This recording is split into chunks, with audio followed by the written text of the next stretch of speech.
Please, just take one.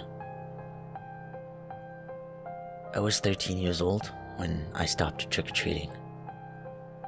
The other kids weren't so eager to give up free candy, but something happened that year. Something awful. My friends, Owen, Drew, and I were trekking for candy when we came across a house that had a big bowl of it sitting on a porch.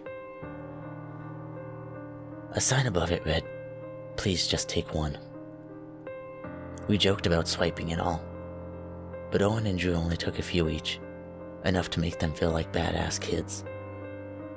I'd always been afraid to take more than one because I was intimidated by authority. Sure, it was just a sign, but it usually meant that the owner wasn't home. But I was a timid kid who did what he was told. Owen and Drew explained how the house did the same thing every year and that people rarely saw the guy who lived there. They dared me to do what they were too chicken to, so I decided to see what it felt like to do something naughty. We looked around to make sure no one was watching, and I poured the contents of the bowl into my bag. The three of us ran down the street, laughing and shoving each other. Part of me expected someone to chase after us. In hindsight, I was right to be concerned. At Owen's house, we dumped out and sorted all of our yummy treasures. I tried to offer him and Drew some of the contraband candy, but they refused. I remember Owen saying, "That's all you, dude," and Drew shouting, "I don't want any of your tainted treats." Granted, they weren't entirely serious, but I was annoyed that they weren't sharing in the responsibility. Enough to go home instead of sleeping over. That night, I was torn from a sugar-filled dream by a hand over my mouth and a knife to my neck.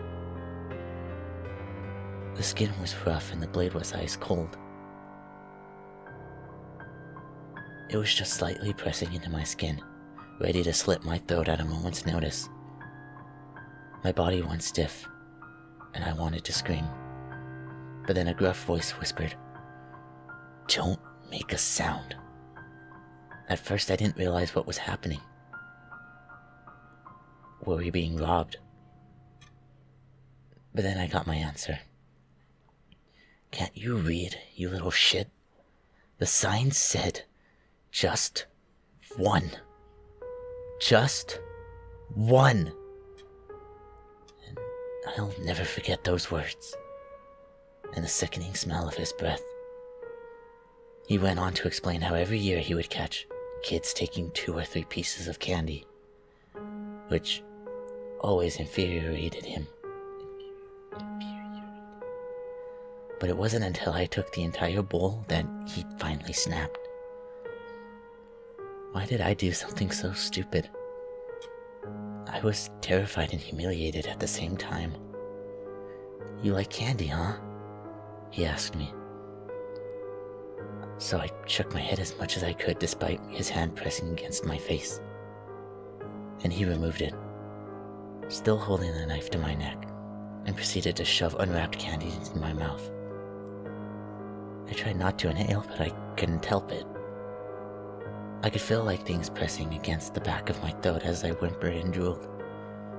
I started to gag,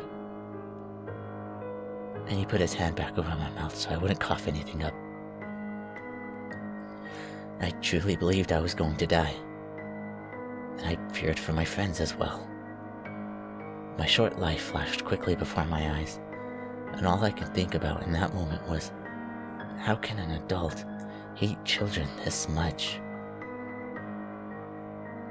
Everything I had presumed about them was suddenly a lie. They were infallible, and their authority wasn't always law. Fine, so I took this guy's candy, but did I really deserve to die? As I contemplated this for the first time, expecting to suffocate to death, my father rushed into the room, grabbed the metal desk chair, and beat the living daylights out of the guy. I never loved my father so much as I did that night.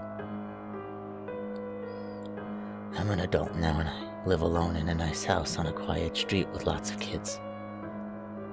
Every Halloween, I leave a basket on my front stoop full of candy with a sign that reads, "Take as many as you want."